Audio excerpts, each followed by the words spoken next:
Hey guys, কি অবস্থা সবার? আসসালামু আলাইকুম। আশা করছি সবাই ভালো আছেন।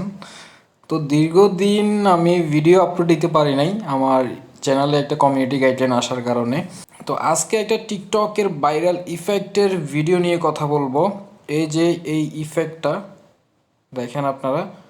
তো এই ইফেক্টটা এখন টিকটকে প্রচুর পরিমাণে ভাইরাল। আপনারা টিকটকে ঢুকলে হয়তো বা এই ইফেক্টের ভিডিওগুলো বেশি বেশি দেখতে পারেন। তো যারাই এই ইফেক্টটা দিয়ে ভিডিও বানাচ্ছে সবাই ভিডিওই কিন্তু ভাইরাল হচ্ছে। তো এই ভিডিওটা যারা বানাইতে পারে তাদের জন্য একদম সহজ। আবার অনেকজনে কিন্তু এই ভিডিওটা বানাতে পারছে না, আমাকে কমেন্ট করে বলতেছে যে ভাই টিকটকের ভাইরাল ইফেক্টের ভিডিও কিভাবে বানাবো, একটা টিউটোরিয়াল দেন। তো ভিডিওটা বানানো সহজ, ঠিক আছে, তবে এখানে কয়েকটা টেকনিক আছে, এটা আপনাকে বুঝতে হবে। তো যাই হোক, যারা এই ইফেক্টের ভিডিওটা বানাতে পারেন না, এই ভিডিওটা শেষ পর্যন্ত দেখেন, তাহলে অবশ্যই এই ইফেক্টের ভিডিও আপনি বানাতে পারবেন।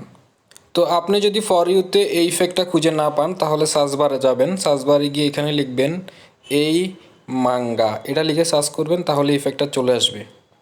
তো দেখেন এখানে অনেকগুলো ভিডিও আছে, ইফেক্টটার যে কোনো একটা ভিডিওর মধ্যে ক্লিক করবেন। এরপর এখানে দেখেন এই মাঙ্গো, এই ইফেক্টটার লোগো, এখানে ক্লিক করতে হবে।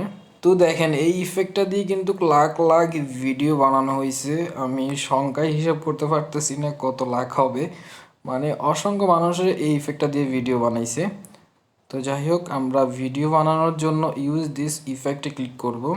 তো যাই হোক, আমরা ভিডিওর মাধ্যমে সরাসরি এই ভিডিওটা করতে পারি। জাস্ট আমাদের ক্যামেরাটা ওপেন করে এখানে একটা ক্লিক করব, দেখেন একটা ছবি হয়ে যাবে। এরপর ইফেক্টটা লোডিং হচ্ছে, এই যে হয়ে গেল আমাদের ভিডিও। যারা হচ্ছে ফটো দিয়ে ভিডিও বানাবেন, ইফেক্টের মধ্যে ক্লিক করবেন, ইউজ দিস ইফেক্টে ক্লিক করবেন।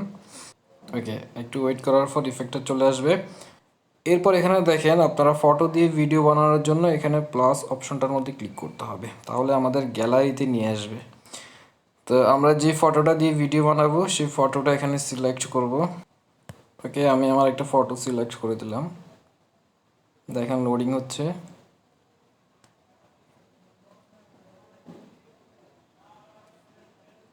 ওকে, হয়ে গেল আমাদের ফটো দিয়ে ভিডিওটা। তো এরপর দেখেন আমাদেরকে এখানে ভিডিওটা রেকর্ড করতে হবে। তো আমরা লাল অপশনটার মধ্যে এভাবে একটা ক্লিক করব, দেখেন ভিডিওটা রেকর্ড হচ্ছে, 15 সেকেন্ডের মতো ভিডিওটা রেকর্ড হবে। ওকে, আমাদের ভিডিও রেকর্ড করা শেষ হয়ে গেল। এখন আমাদের ভিডিওটা আমরা দেখতে পারবো। ওকে, আমাদের ভিডিও রেডি হয়ে গেল। তো আমরা নেক্সটে ক্লিক করব। নেক্সটে ক্লিক করে যেভাবে ভিডিও আপলোড করে সেভাবে আমরা ভিডিওটা আপলোড করে দেব। ঠিক আছে, আশা করি বুঝতে পারছেন কিভাবে আপনারা এই ইফেক্টটা দিয়ে ভিডিও বানাবেন। সবাই আশা করি বুঝতে পারছেন।